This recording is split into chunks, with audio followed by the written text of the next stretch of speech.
I am here to talk to you about three issues. One issue is Corona, where we are now. And the other issue is discipline in politics and security. And the third issue is economy, and especially the aspect of trade. Trade in the region and trade internationally. Now, starting with Corona,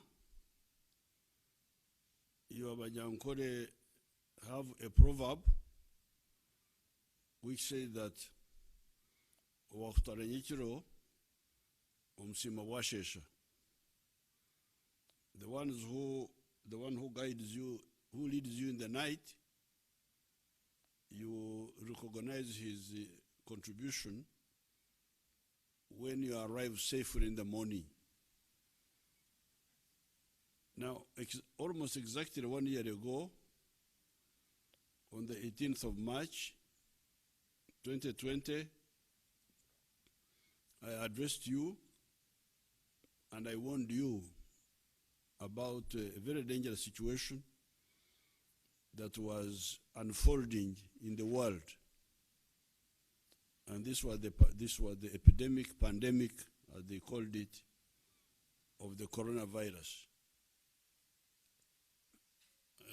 It had started in China, I hear, but it spread quickly. So when I addressed you on the 18th of March, exactly almost, we were only four days away from the anniversary of that address, I told you that we had analyzed the characteristics of this disease, and we were sure that if we were disciplined, we could defeat it. And I announced a number of very serious measures, including the closing of schools, sending away our 15 million children to go home, and so on, transport and so on. Now, I'm very glad that many Ugandans supported that. I'm very glad they supported it. The huge majority understood. It was only later that some groups started their usual opportunistic lies to just selfish, don't care about people, they only care about themselves. But the majority of the people understood and actually tried to implement the measures initially. Now, here, 1 year now, we have succeeded. In other countries, they have lost a lot of people. I think as I speak, more than 2 million people have died in the world. And more than 100 million, 100 something million, have been infected. But the ones who died are between 2 million and 3 million. I didn't check the latest today. In some of the countries like the United States, I have been watching the TV. The people who died in these 12 months were almost 530,000 or something like that. You can imagine, like, the whole district of Ntungamo, all the people there dying. Here, because you listened to our advice, in the last 12 months, we have had 40,581 people infected by this virus. 12,313 have recovered and been discharged. The ones who have died are only 334. This is a big success for which we need to congratulate ourselves, but also thank God for listening to our prayers. The reason we succeeded is that I think that by taking very strict measures and doing so early, the disease came in, and these people who got admitted into hospital were managed well, and they were able to recover. Why? Because there were few. There were not too many. There were few. If there had been many, as happened in other countries in the world, many people would have died. Because there are too many, you can't manage them. Some of the people who come in this, who are being treated in Entebbe, in Mulago, sometimes one patient would take more than 20 days being treated. Doctors and nurses concentrating on him. Now, why could they do this? Because there were few. Why were the people who got infected few? Because we took very serious measures. So therefore, those who are opposing these measures are really your enemies. I'm glad you didn't listen to them. You listened to our advice, and you can see the results.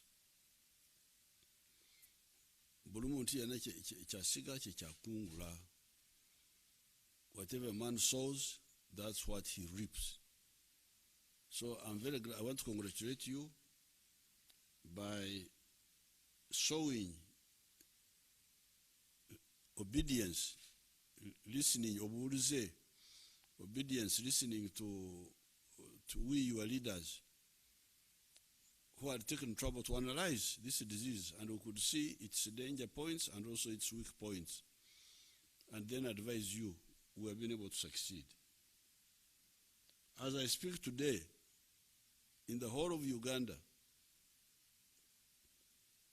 we have got only 24 corona patients in the hospitals, in the whole country, just 24. And we were actually preparing for facilities. That's why we had even converted Nambole to accommodate 40,000 patients.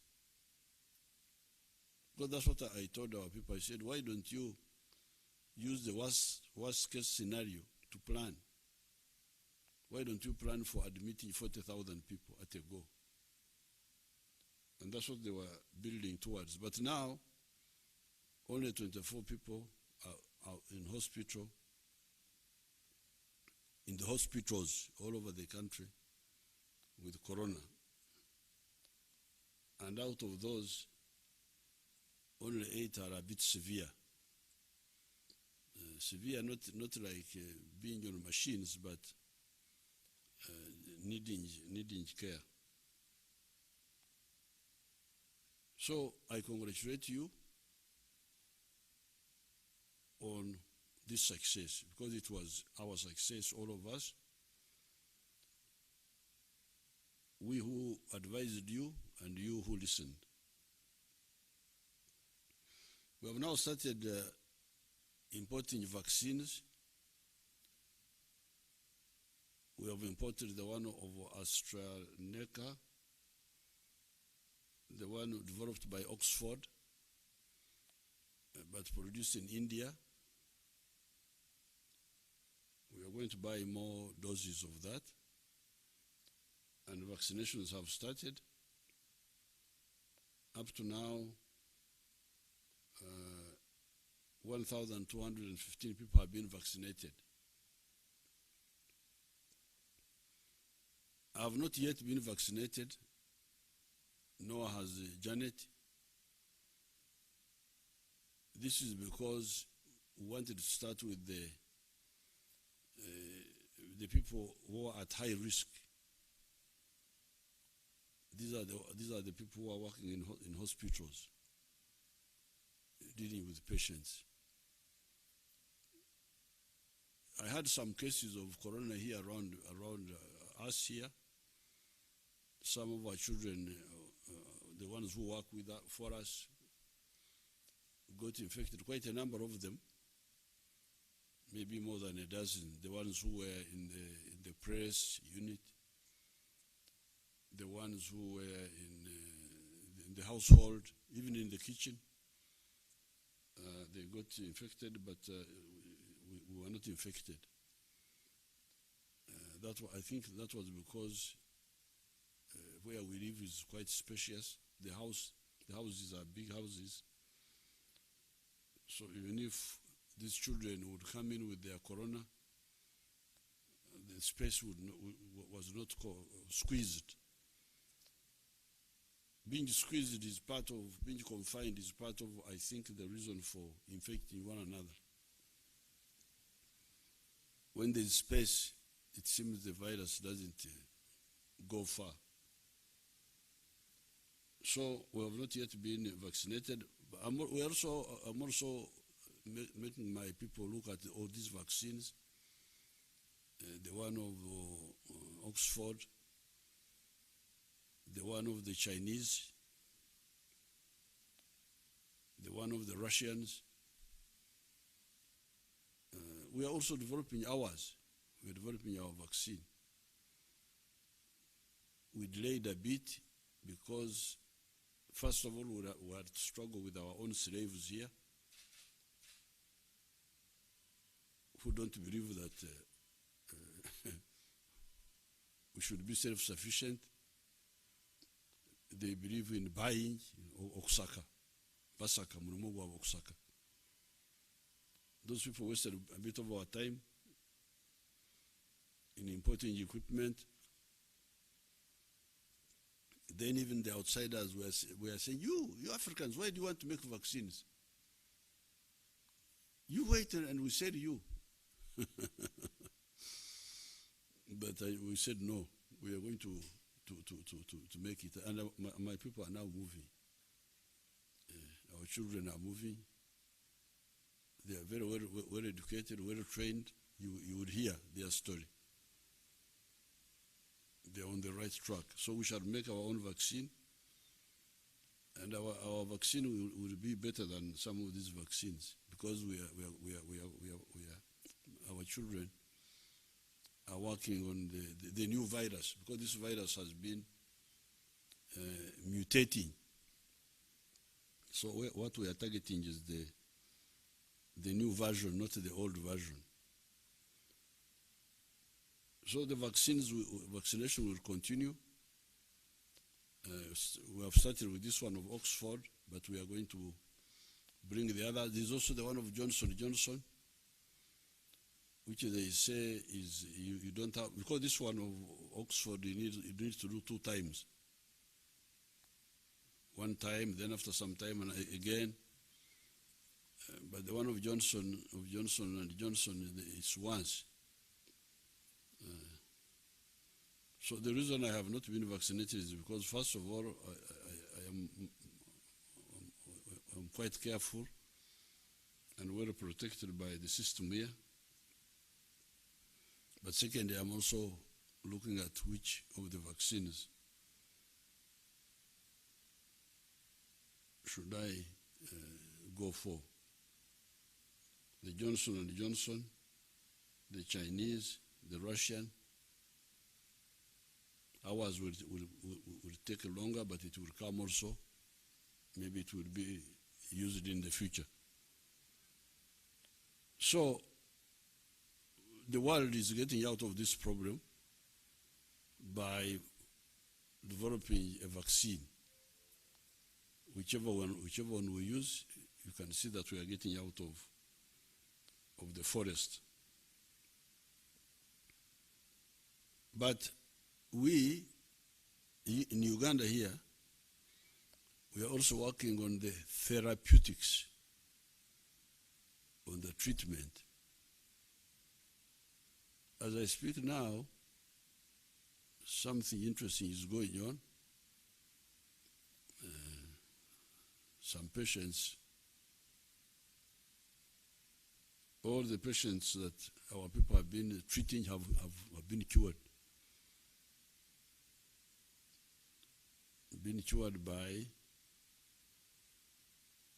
combining the standard, what they call standard treatment, the one they have been using, plus our own. And all of them have been healed.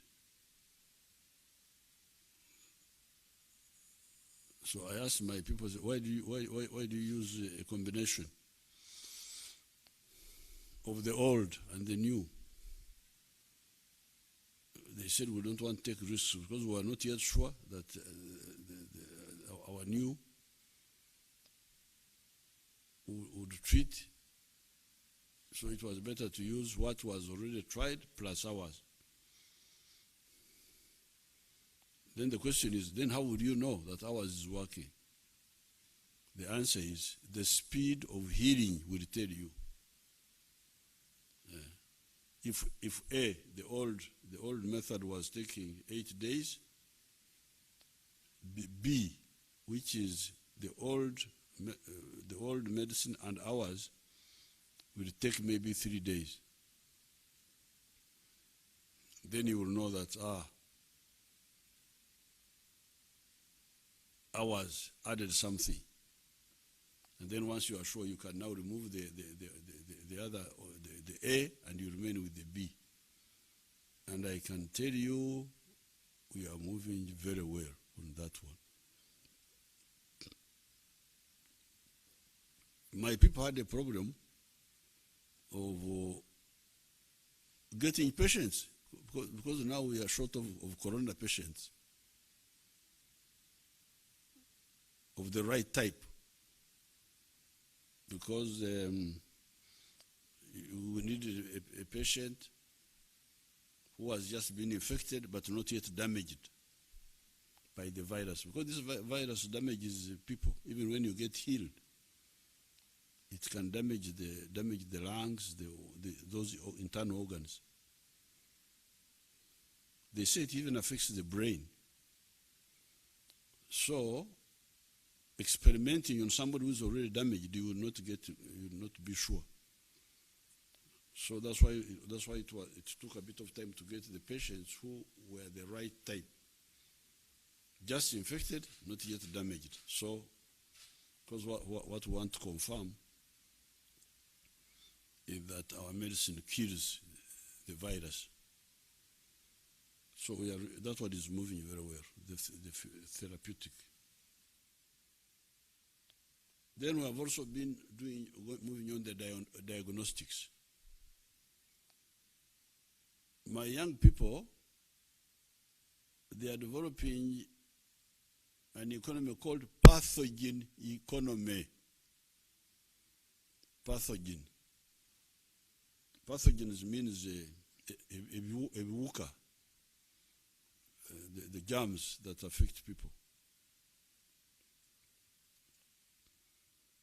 Now, because of the sleeping of the Africans who get sick,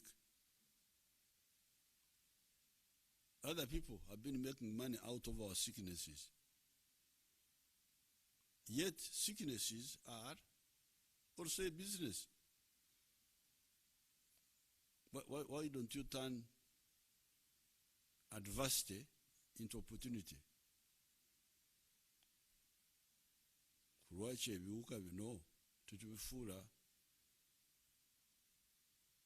yetulembeka sente. Why don't we make money out of these diseases? Since we are rich in diseases, let's also be rich in the money of treating the diseases. That's how we encourage the quality chemicals. The other factory which treats AIDS, produces medicine for treating AIDS in Ruzira. The reasoning was, okay, since we have got a lot of AIDS people, let's make money out of the problem. Why do we allow others to get money out of our sickness? So here we have talked about the vaccine, okutangira, okutsirika. We have talked about the therapeutics to treat, and we are also, our people have made moves on the diagnostics. Kebera. We have got now 2. One by a certain professor from Makerere. For that one, we are building a factory somewhere. And another one from JSRC. So we are moving well on that one also.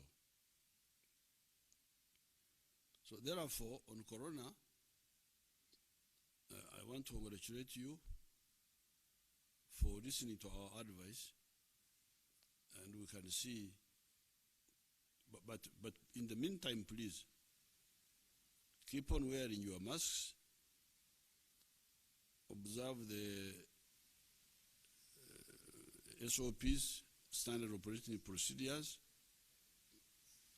until you have got, if you have started with this vaccine of Oxford, you need 2, not 1. So don't relax until you have got the full dose. Then we shall tell you that now you can relax. If we have vaccinated enough people, we shall tell you that now you can relax. But otherwise, follow the SOPs as they are. Put on the mask. I'm not putting in a mask here because I'm alone. I'm far from these young people who are here.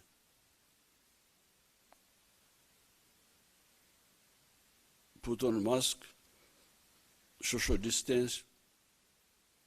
Don't touch yourself in the eyes and the mouth and the nose, all those things we taught you. Then, after enough numbers have been vaccinated, I will come back like I've come today and tell you that now you can relax.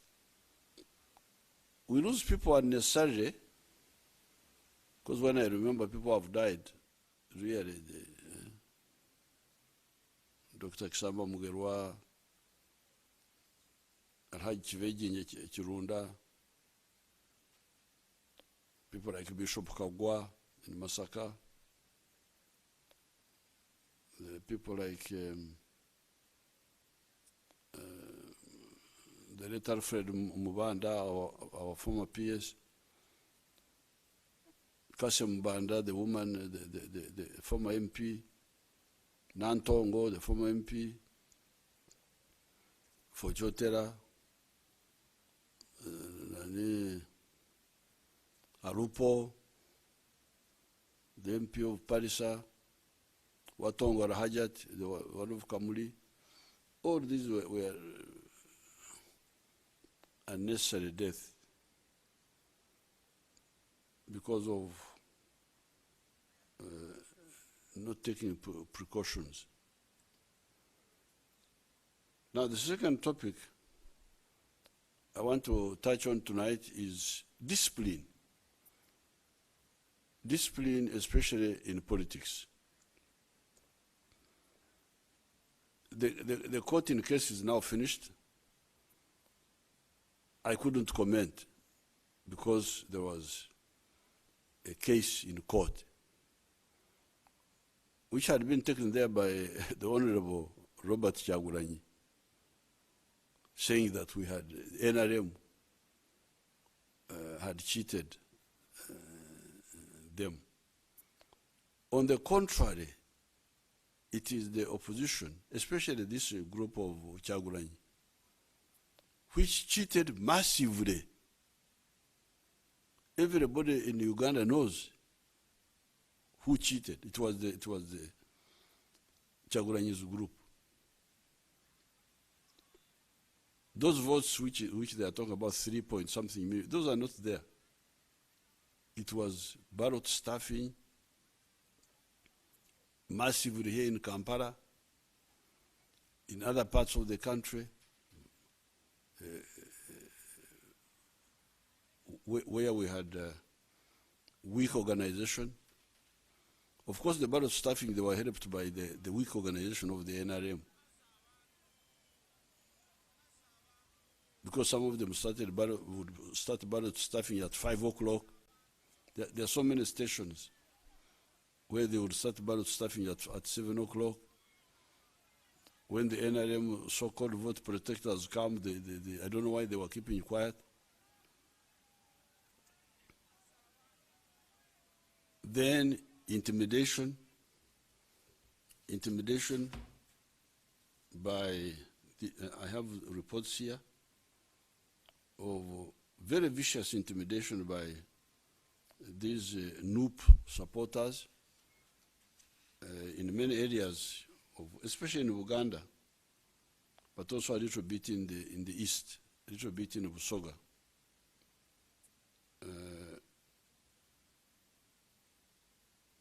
Areas like Mawokota, Mpigi, like Chotera, Kampala here, Wakiso,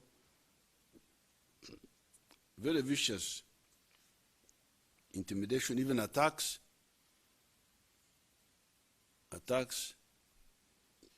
burning of houses, burning of cars, cutting of banana plantations in some areas. All this is documented. And what was interesting was the police not intervening, because some of the police had been bribed not to intervene.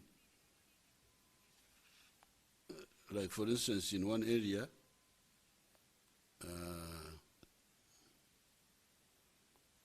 NRM people were reporting that they were being attacked, and then the policeman told them that if they're attacking you for putting you on yellow, don't put it on. Don't disturb us for us. We are not involved in politics. You are not involved in politics, but you are duty to protect the law. So all those policemen who did not do their duty, we shall go for them. They will be held accountable, because they are the ones actually who were inciting these lawbreakers, thinking that they can break the law with impunity. That's why we had eventually to bring in the army to crush this criminality which has been going on. So it was a big shame that people could do this, and some of the people, the elders, who should have told these young people, we are encouraging them instead. And instead condemning the army. Yes, the army can make their own mistakes, but the original problem were these anti-democratic groups who were trying to intimidate people not to support the NRM. And the massive cheating. Yet the NRM won. Why? Because NRM is very huge.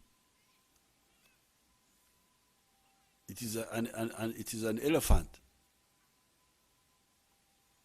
Those who are cheating, intimidating, attacking, just injured the ear of the elephant. The elephant is still standing and in charge. So therefore, I would advise those who have been involved in these crimes to really repent their mistakes. The children who were arrested by the security forces, many of them have been talked to, and they have given us a lot of information, and have been helped to go back to their families. I would like all the others who were involved in these criminalities to admit their mistakes, cooperate with the security forces, apologize to the ones who were attacked, so that we go back to normal life. But this should never happen again. Should never happen again. As for the policemen who did not do their work and the other corrupt people, we shall go for them. Those ones have no excuse. They cannot remain in the Uganda police, nor can they be allowed to work in any other public office in Uganda, because they have abused their trust and they are a disgrace.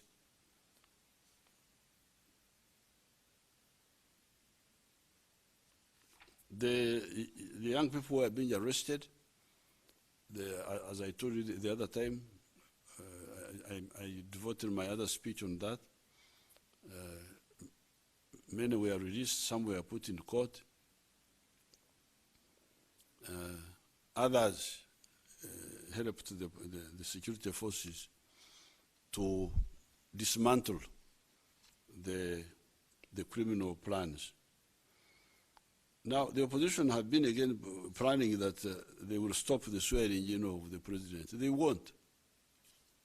They won't, because anybody who is planning that, it's criminal. The security forces will go for him or her. Then they plan all sorts of crazy things, including killing the opposition people themselves, so that they say it is the government which has killed the people of the opposition. These are the schemes they go on hatching. Even to conspire to do that is a crime. If we get evidence on that, we shall go for you. I advise these people, but I'm very glad that many of the former NUP people have refused. Yes, they were supporting NUP. There are some grievances against NRM because of the corrupt NRM fellows. Because NRM also had been infiltrated by parasites who don't do anything, just taking money from the system. So some of the young people were disgruntled and they had joined the NUP. But NUP turned out to be hijacked by people who work for parasitic interests. But I'm very glad that many of the youth are refusing to follow the criminal plans of their leaders and their foreign masters. There are so many cases. Actually, they started even before the election. Because I remember, for instance, the coordinator for Bunyoro, Akugizibwe, refused to do what he was being told by Chaguranyi. Defy corona riot, they refused. Akugizibwe, the one who was coordinating Bunyoro. Angaria, the one who was coordinating Bunyoro, refused. For NUP, these were all NUP children. The ones in Mbari, Buire and the girls there and many others. The ones in Busoga, the ones in the north, massively They refused to go on with the schemes of this opposition. So those who are still being used, please stop, because we are not going to allow you.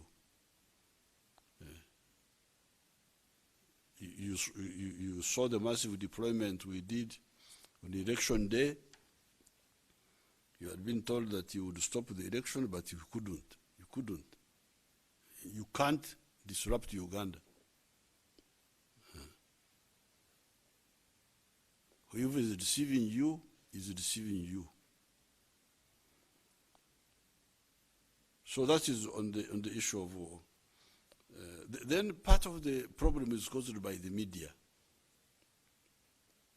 There is an evil paper called Monitor. The other day Monitor published that Museveni had secretly got a vaccine. That was before we imported the vaccines. Now, Monitor must apologize. In the front page, the whole page must be covered by apologizing for Museveni. To say that I got vaccinated secretly when my people were still in danger. I am a selfish person. I only care about myself. Monitor must apologize. Big letters. If they don't, I go for you. I will get money from you for my party. I don't need money for myself, but I will get quite a bit of money. I've already told the lawyers.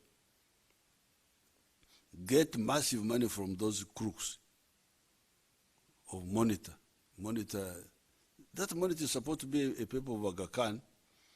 I don't know why Aga Khan likes those crooks in Monitor. But this time, you are going to get, I will get quite a bit of money for my party. We are about to start our movement house. You will contribute to the building of the movement house by damages. So this media is irresponsible, and they need to discipline themselves. Now, on the economy of Uganda will now, of course, we suffered from Corona, but still the economy is growing in spite of the Corona. And once we have taken the last mile on the problem of Corona, we shall open all activities. And we are trying to work out a package for the sectors which were affected for longest, like the bar owners, the musicians, the operators of private schools, the street vendors. We are trying to work out a package for them, especially after opening, so that they can start again, giving them where to start from.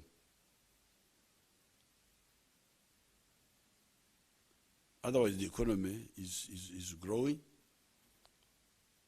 and in this year,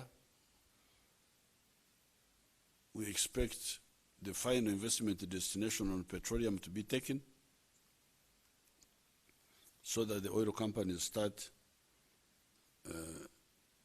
extracting oil from the letar, or preparing to extract oil by building the pipeline and also building the refinery.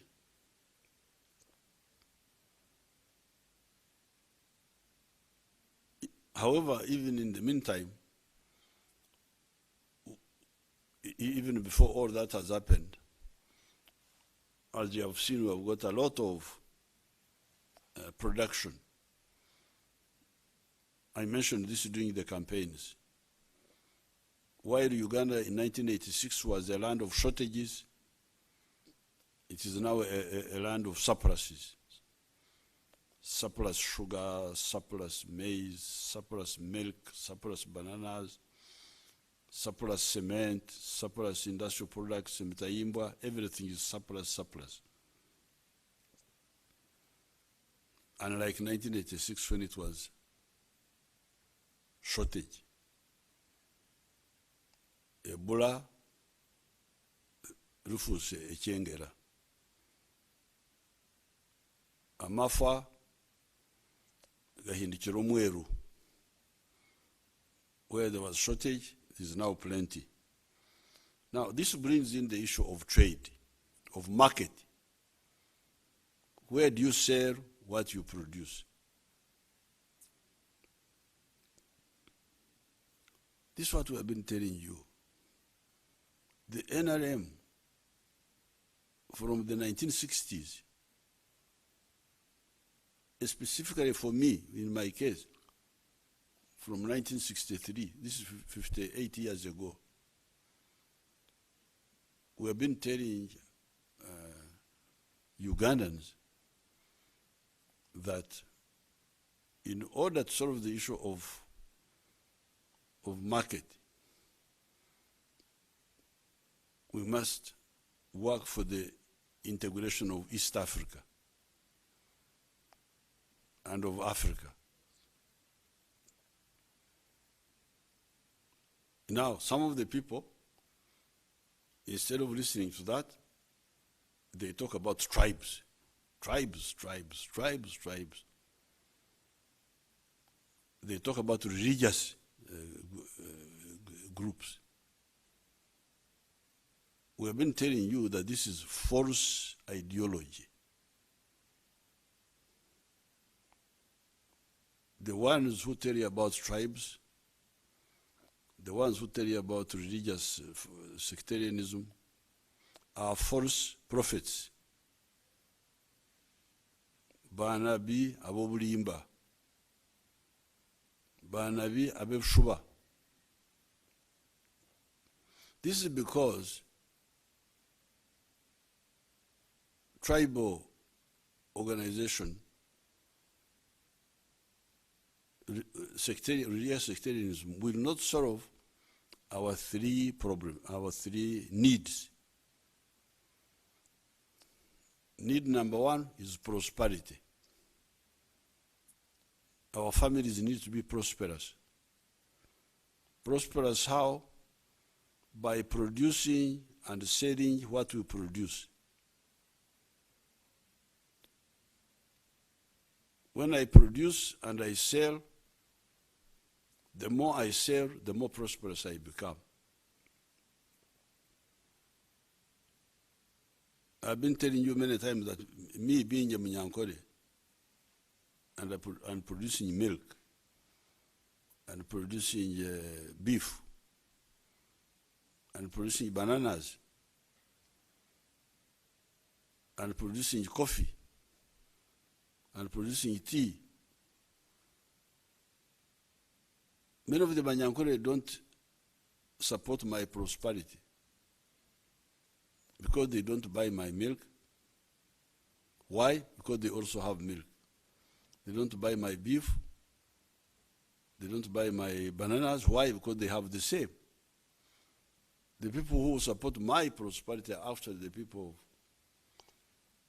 of other parts of Uganda who buy what they don't have. And the people of Kampala, their prosperity is supported by the people up country who come and buy from their shops. But besides, even when you have got trade within Uganda, that internal trade is not enough. We need the East African trade. We need the trade of COMESA.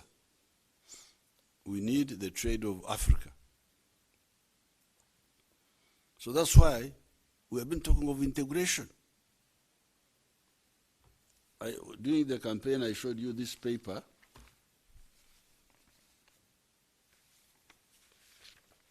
This one here.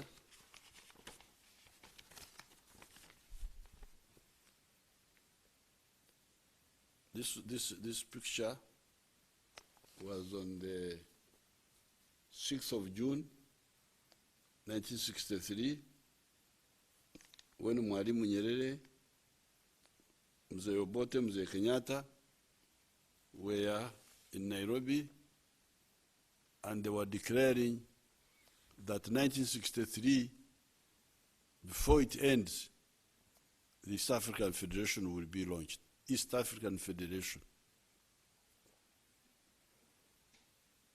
In the end, it was frustrated by people who couldn't see far. And those who frustrated the East African Federation did not end up well. Many of the problems we had would never have come if we had gone for the East African Federation. Amin would never have taken power if we were under the East African Federation. The genocide in Rwanda would never have taken place if we were under the East African Federation. Many of the problems would never have happened. So now, the other day I was hearing some of our MPs talking of retaliation. I couldn't agree with that type of line. What we need is to patiently work for the integration of East Africa.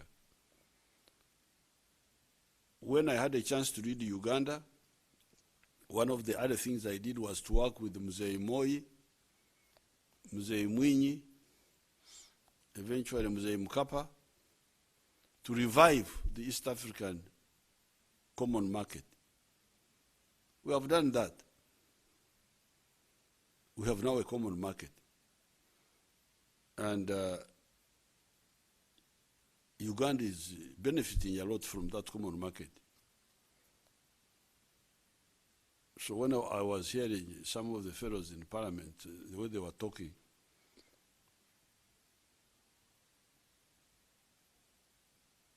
the Banyankule say, "Nenko bento nishekera yakabira kusia." Young monkeys, when they see the forest on fire, they clap. Oh, they enjoy the fire in the forest. They don't know that once the forest is burnt, they have nowhere to hide. Uganda is benefiting a lot from the East African community already. The figures I have, I think that, let me see the figures. Uganda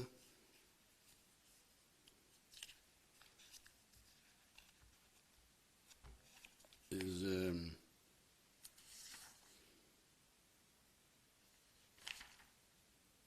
earning how much from?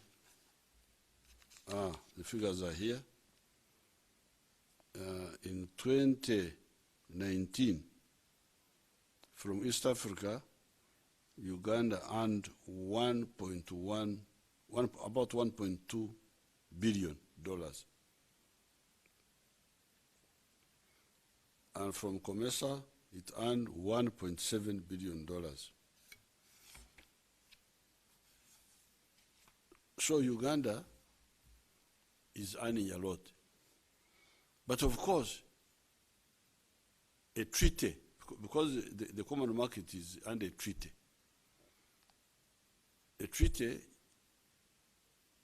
endagano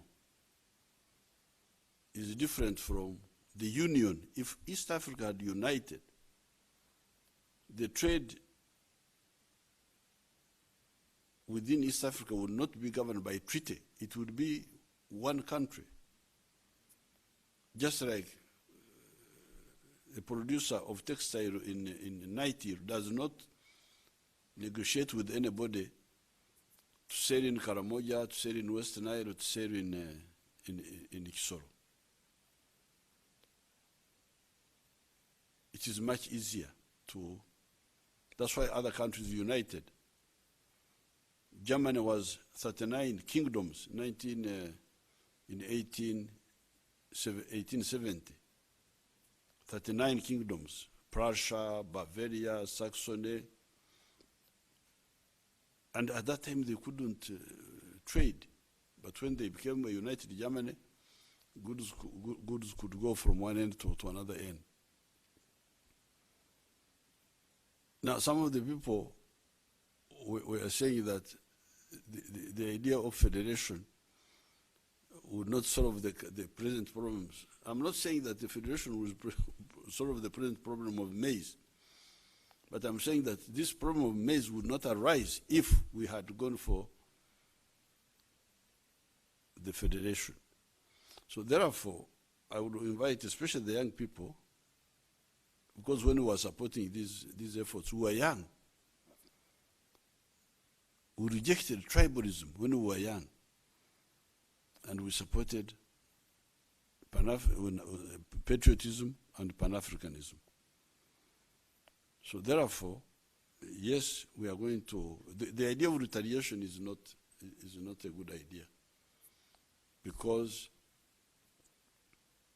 it plays in the hands of those who want us to break up.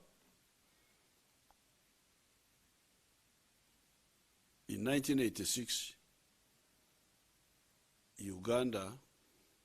Kenya was exporting to Uganda $200 million worth of goods in a year. Uganda was selling to Kenya only $12 million. At that time, people were telling me to close the border because Kenya was cheating us. I said, no, I will not close the border. I will not interfere with the trade. Instead, I would build Uganda. Now, Uganda is exporting as much to Kenya as Kenya is exporting to Uganda, and in some years more to Kenya than Kenya is exporting to us. And if it was not for these non-tariff barriers, Uganda would export much more.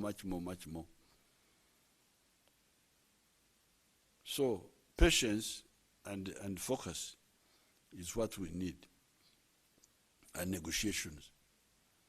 Not excitement, but more important is ideological clarity. That those who talk of trade in one breath and tribalism and sectarianism in another breath are bogus. They are enemies of Africa.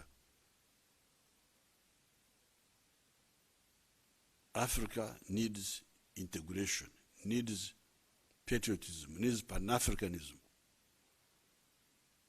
And we shall defeat the tribalists, because the tribalists cannot block our historical journey. The sectarianists, they should know that if they push that road, they know who will oppose them. As determinedly as we opposed all the other traitors in the past.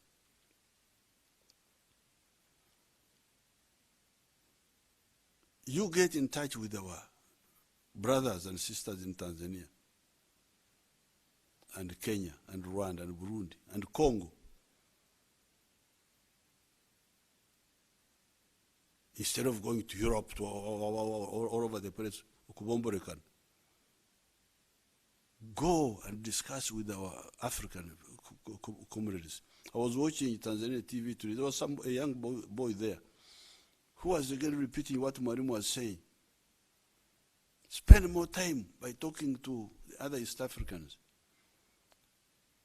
so that we build a united East Africa. As long as the countries are separate, you will get opportunities.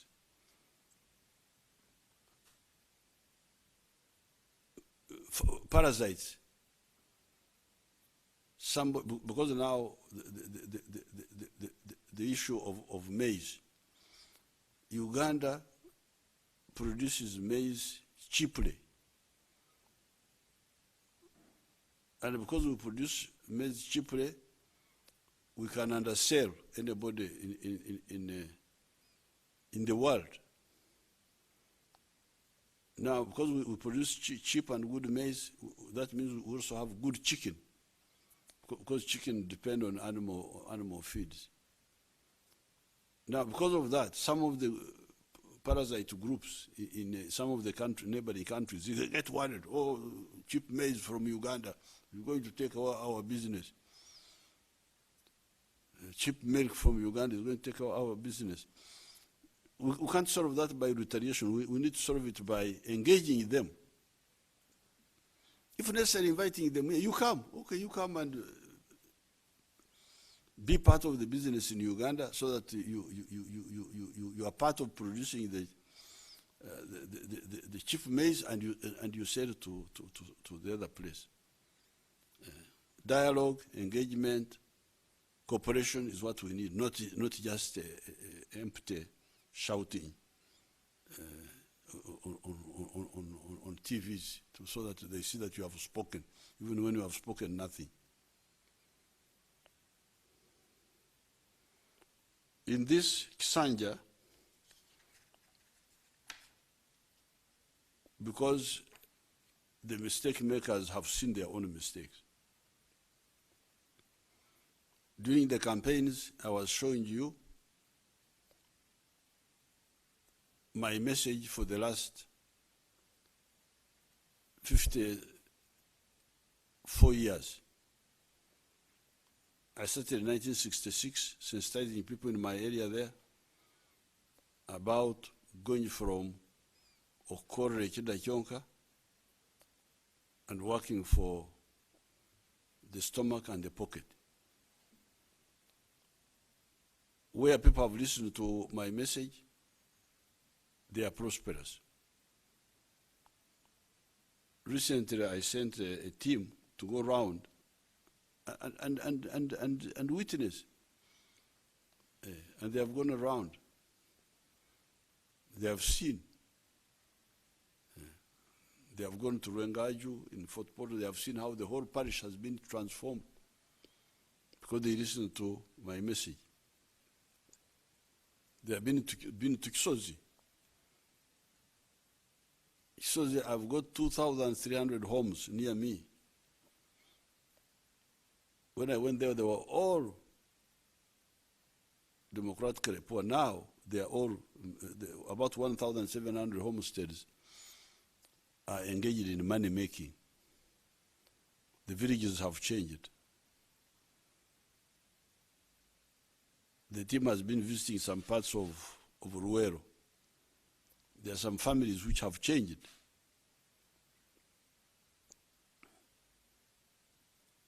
I want them to visit the cattle corridor, starting with Chiruhura, where families have totally changed, as I was showing you on TV the other time during the elections. So in this Kisanja, in these 5 years, we are going to ensure that no more parasitism by the public servants, politicians, civil servants, ukweyongera emisara, to increase their salaries before you solve the problem of the people. That will not happen. That game is finished. I was a bit polite in the past, but that game is finished. In these 5 years, there are 9 million families in Uganda about. I want each year about 2 million families to go into money making, to be assisted to go into money making.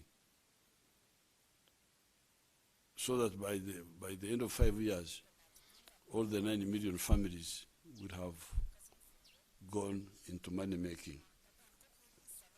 Money making in the 4 sectors of Ondobuna: commercial agriculture,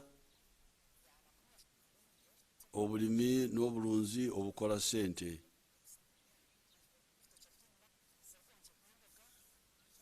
pour manyen, modern agriculture, getting out of Okorra Echida Kyonka. Teach me each keken. No, out of that. Working for the stomach, but also the pocket. Through agriculture. Then industries. The big ones, the small ones. The maize mills, the food mixers, the oil extractors, shoemaking, textile, cloth, weaving, knitting, carpentry, woodwork, all those little factories. My office is, under Nacho is helping in some of those, in the zono industrial parks. Then services and ICT. So that by the end of 5 years, everybody, every family is involved in money making. Now that will create the problem of the market. Because if all of these produce, we already have a surplus now. What if everybody produces? That's why I'm telling you that the answer is the regional market. Part of the answer is the regional market. But also there is the internal market. The internal market is now small because people are not earning income. They don't have money in their pockets. If they don't have money in their pockets, they can't buy as much. You now hear that there is a surplus. I've told you this before. You now hear that there is a surplus of milk. But this is actually not true. The surplus is a bit artificial. This is because Ugandans are not drinking milk enough, according to the health requirements. In order to be healthy, in order to keep teeth in your mouth, I still have all my teeth in my mouth at the age of 76. I haven't lost a single tooth. In order to have strong bones, a human being needs to drink 210 liters of milk per annum, so that he gets enough calcium, enough phosphorus for the bones. But Ugandans are now drinking only 60 liters per person, instead of 210 liters per person. Now, if they were drinking 210 liters per person, we would need about 10 billion liters of milk per year. So the present production level of 2.6 billion liters, which we say is a surplus, would not be a surplus. Would be not having enough to feed the internal market. But in order for them to expand the internal market, first they need to be educated to know that they need more milk for the health reasons, but also to have money in the pocket to pay for it. So the second solution to the market is the internal demand growing. In the budget, we are looking at possibility of giving porridge to children in school. If we can budget and we have porridge, a cup of porridge per day for the children in school, that will increase the internal demand of maize flour. If we add a half liter or a liter of milk, that will also provide a market for the milk. And if we could add 1 egg per child per day, that will boost the internal demand. But the better way is for homes to have income so that they buy on their own rather than depending on the government budget. So there is a solution. Let's all work, everybody work to make all the families involved in money making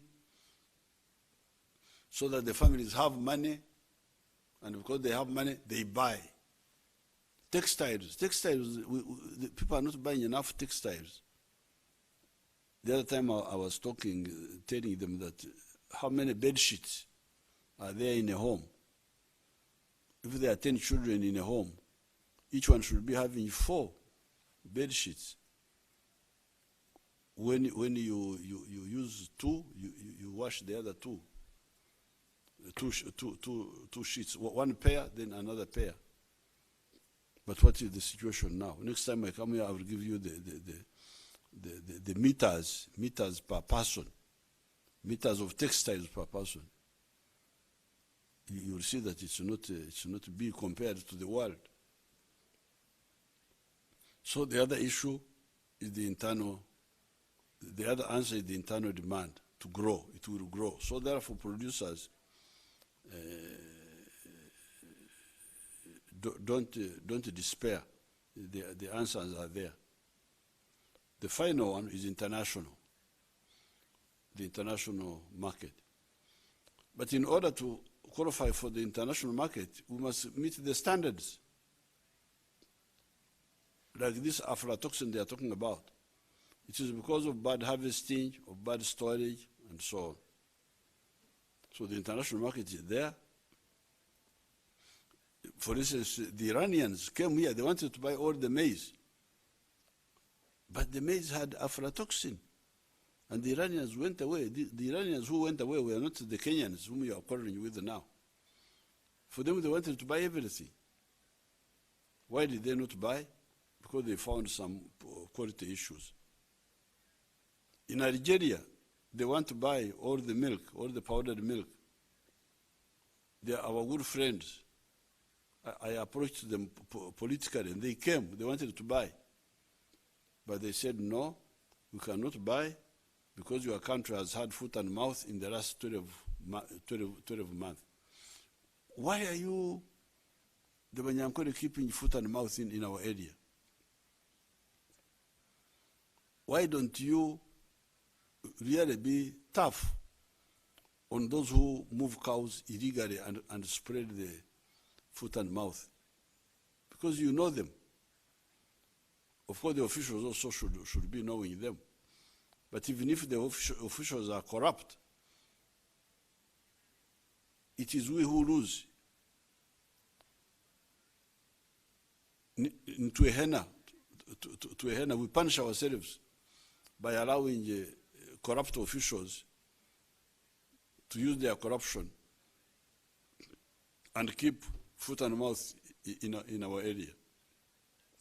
If the officials are not doing the job, let's do it ourselves and expose those officials and get rid of them, and then we solve the issue of foot and mouth, and then we can be able to sell. They want to buy our milk. Algeria wanted to buy all the milk, but the foot and mouth.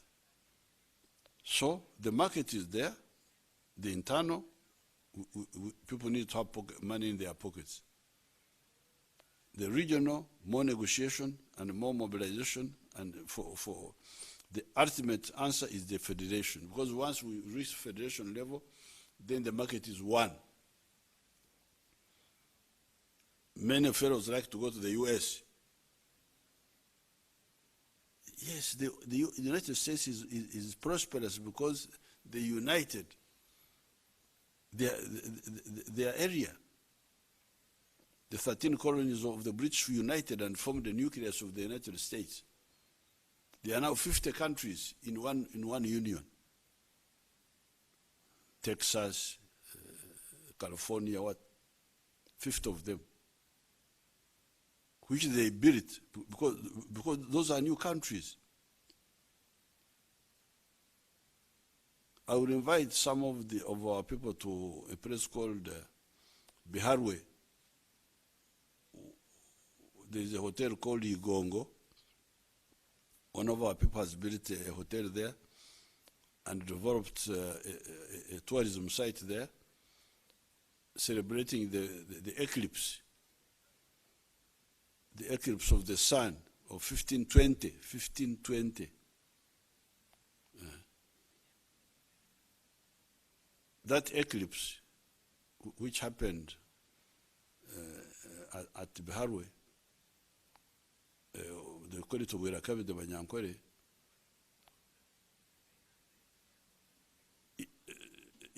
scattered, frightened a huge army of Banyoro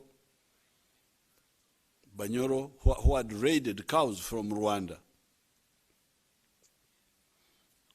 And they were coming back from raiding. When they were there, the eclipse came, and these superstitious fellows fled. They thought the earth had come to the end. And they abandoned these cows there, which the Banyankore took. And they called them Empenda ya Munoni, like the gift from heaven, because they took those cows. This was 1520. Now, these kingdoms of ours were already here. There was that kingdom of the kingdom of Rwanda, where these Banyoro were coming from raiding, the kingdom of Ankore, the kingdom of Buganda, the kingdom of Bunyoro. Those kingdoms were already there. And I believe the one of Karagwe was also there by that time.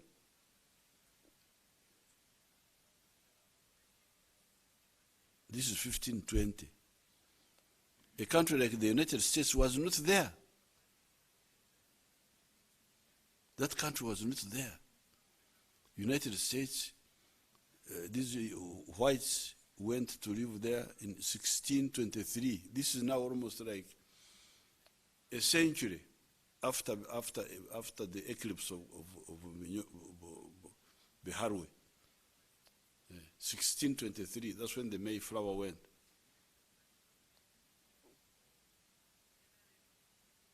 The first settlers went to the US in 1623. Now, that new country has come to overtake the whole world, while we, the old countries, the old kingdom states, are here, stuck in the tribalism, all this parasitism of some small parasites. This is not acceptable. How did it come that those new countries became stronger than us? Because of the greed and lack of foresight of our leaders. You can't go on with the old, if the old ways could work, why did we remain behind?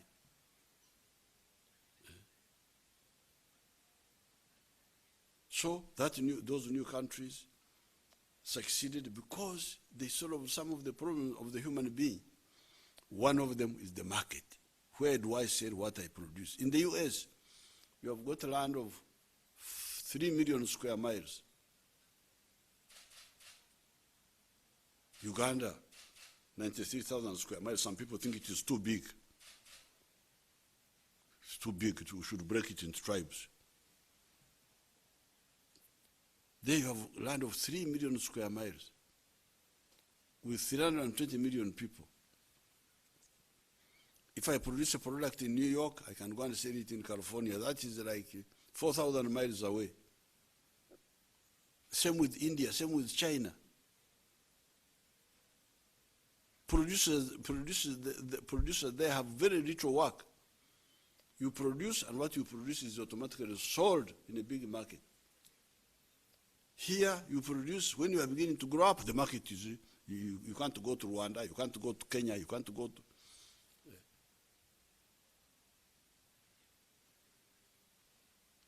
The issue of the market must be solved by all the three methods: the integration, the internal demand, and the international. So I thank you, and I wish you good luck.